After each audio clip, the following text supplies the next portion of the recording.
In 1210, or perhaps early 1211, a mother and her son were confined in England under the authority of King John. Adequate food was withheld, and both prisoners died. Several medieval chroniclers held the king responsible. One placed them at Corfe Castle, others named Windsor. No written order for their death survives, but the sources agree on the central accusation. King John had Maud de Braose, and her son starved in royal custody. The son was not a small child, as the story is sometimes imagined. William de Braose the younger was an adult knight and the heir to a powerful Marcher lordship. His mother, Maud de Saint Valery de Braose, was the wife of William de Braose the elder, Lord of Bramber. The king's prisoners were therefore the wife and eldest son of a leading magnate, a man who had once been John's prominent associate. That is what makes their fate so revealing. The Braoses were not helpless outsiders suddenly selected for punishment. They possessed lands, political connections, and influence extending through the Welsh marches and into Ireland. They belonged to the high aristocratic world of lands, castles, soldiers, and frontier influence. Yet within a few years, royal favor gave way to debt collection, confiscation, military pursuit, imprisonment, and death. The familiar story sometimes reduces this destruction to a single act of defiance by Maud. According to a later tradition, she refused to surrender her sons as hostages because John was accused of killing his nephew, Arthur of Brittany. It is a powerful anecdote, but its exact words cannot be recovered, and it does not adequately explain the scale of what followed. The real conflict was larger, more political, and more dangerous. To understand it, we must begin with Maud's husband, William de Braose the Elder.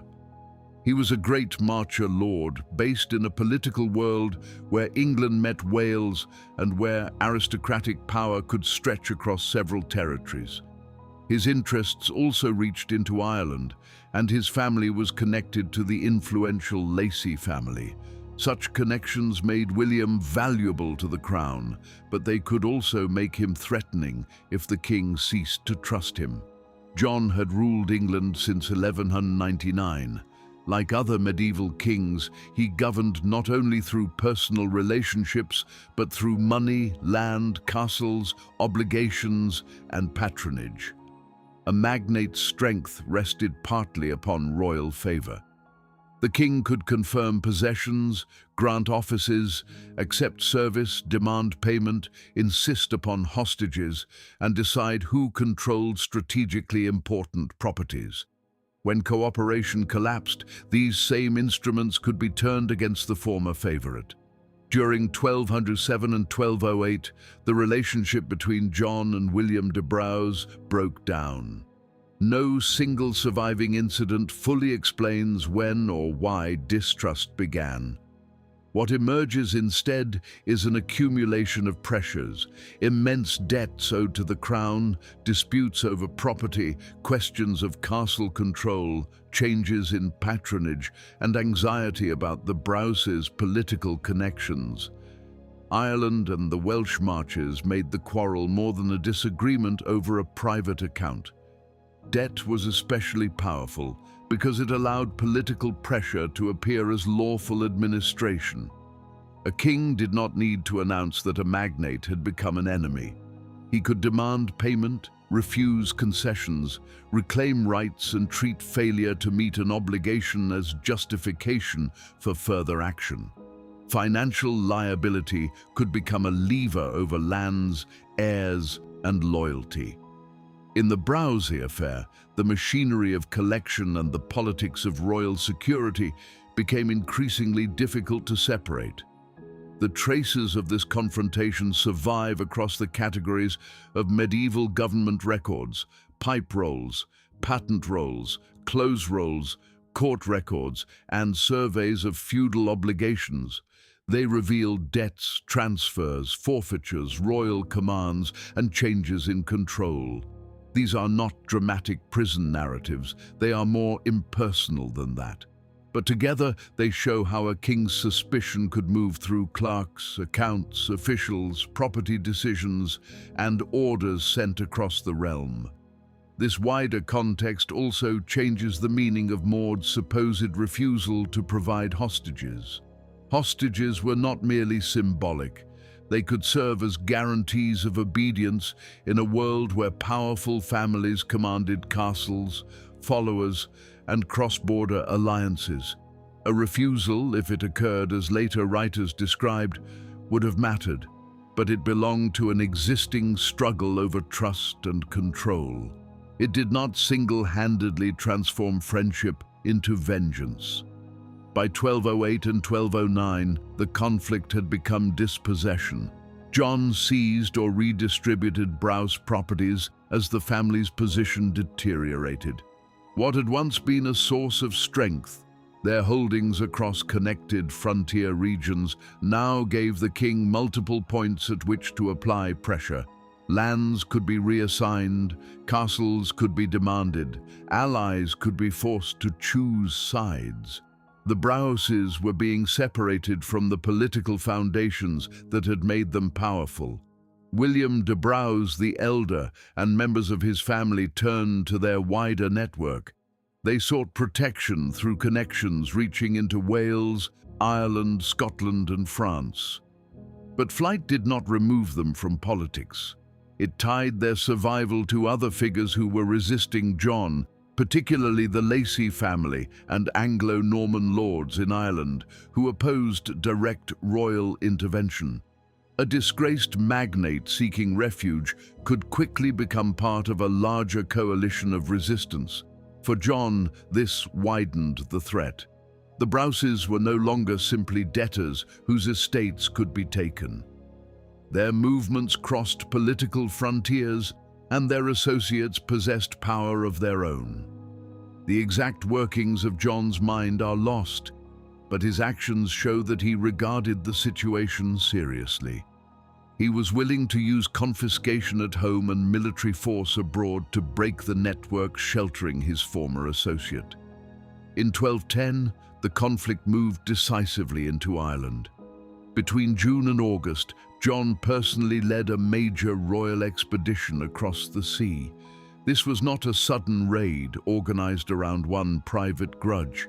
It was a large and expensive operation involving ships, feudal forces, mercenaries, crossbowmen, and sergeants. The king had wider objectives in Ireland, including the assertion of royal authority over magnates who had resisted his intervention. But the Braoses were deeply entangled in that campaign. Modern historians have described the expedition, in one important sense, as an operation undertaken to pursue William de Braose, his family, and their allies. Their case had become inseparable from John's determination to control Ireland. The quarrel that had begun with debts, property, castles, and distrust had expanded until a king crossed the Irish Sea with an army.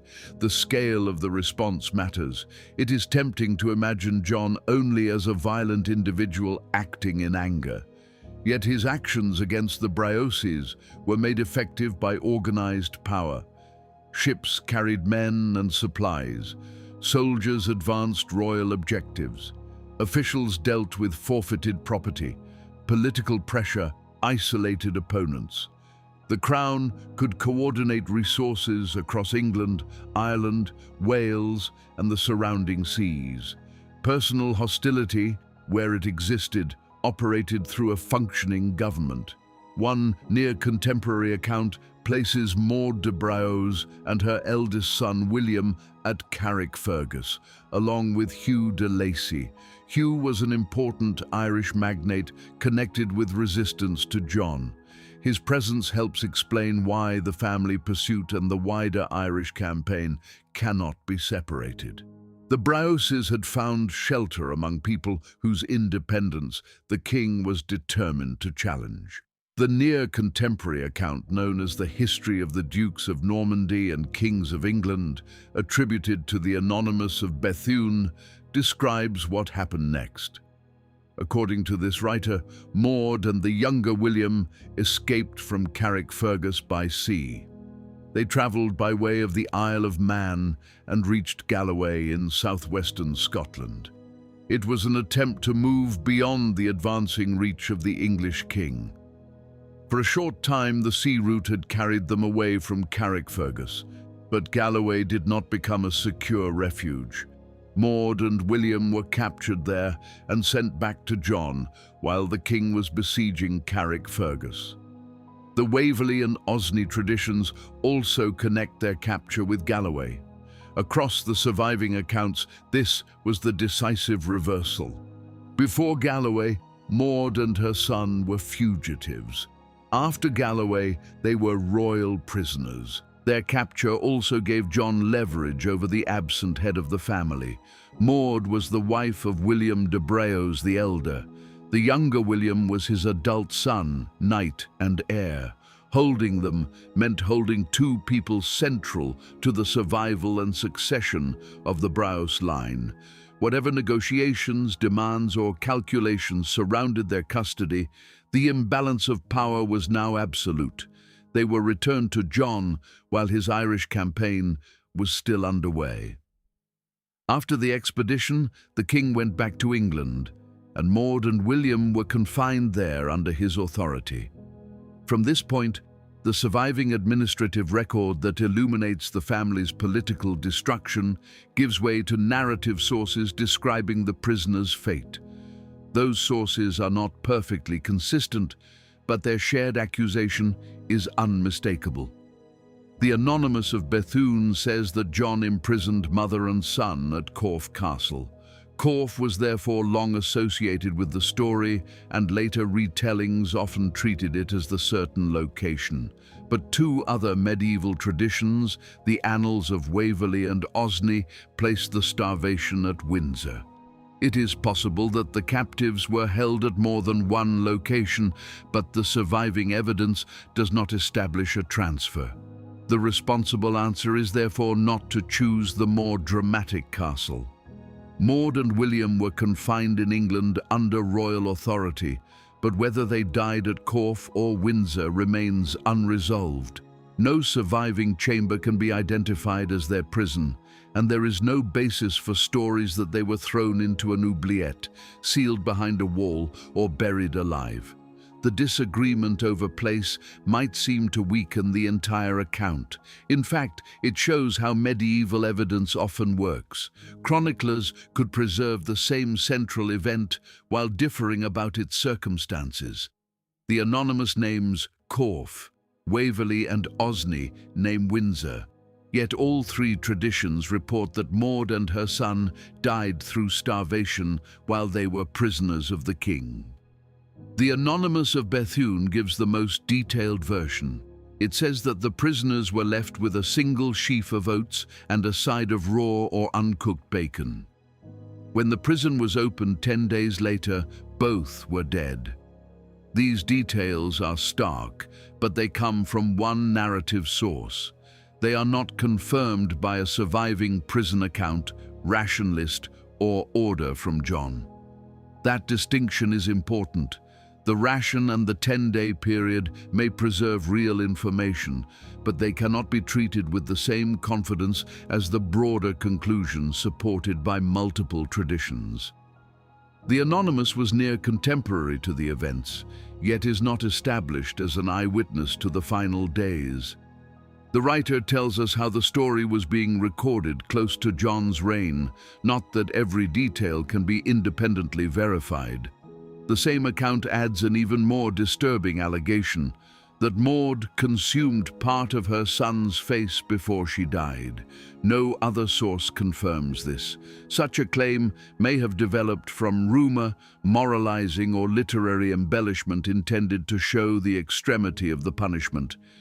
It should not be repeated as certain fact. Its historical value lies mainly in showing how quickly the Braose deaths acquired a horrifying legendary dimension.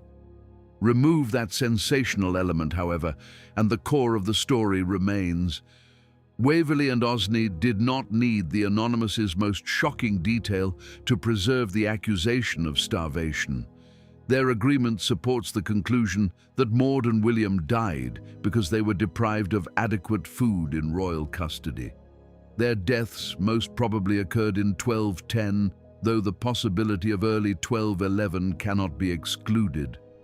What then does it mean to say that King John starved them? It does not mean that John personally stood outside a cell, delivered the ration, or watched the prisoners die. Nor has a signed execution order survived. Royal government did not always leave behind a document stating the lethal purpose of every act committed under its authority. But Maud and William had been seized during John's campaign, returned directly to him, transported to England, and held as his prisoners. Medieval chroniclers explicitly made the king responsible for the starvation. The absence of a written death warrant does not turn their fate into an accident. The strongest historical conclusion is that they were starved in royal custody and that John bore responsibility for what happened. Their deaths deepened the destruction of the Braose family without capturing its head. William de Braose the Elder had escaped John's grasp and eventually reached France. There he survived his wife and his eldest son, but not for long. He died at Corbeil on the 9th of August 1211 and was buried at St. Victor in Paris. His final year marked an extraordinary reversal. William had once been a great lord and royal associate, valuable because of his holdings and influence across the Marches and Ireland. He died in exile, stripped of the security that power had once seemed to provide. His wife and heir were already dead in the custody of the king he had served. For the surviving Braose interests, this was more than a family bereavement. The death of the eldest son removed the adult knight expected to inherit his father's position. Confiscations and redistributions had already attacked the family's territorial base. Exile removed the elder William from England.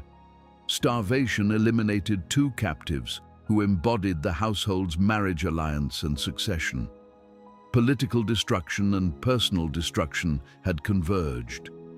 John had demonstrated that the protections surrounding high birth were conditional. Noble status could give a person lands, allies, and access to the king, but it did not guarantee safety after royal favor collapsed. Maud's rank did not protect her. Her son's knighthood did not protect him. William the Elder's former service did not protect his family. Once the captives were isolated within royal custody, their wider connections could no longer reach them. The episode also exposed the dangerous flexibility of debt.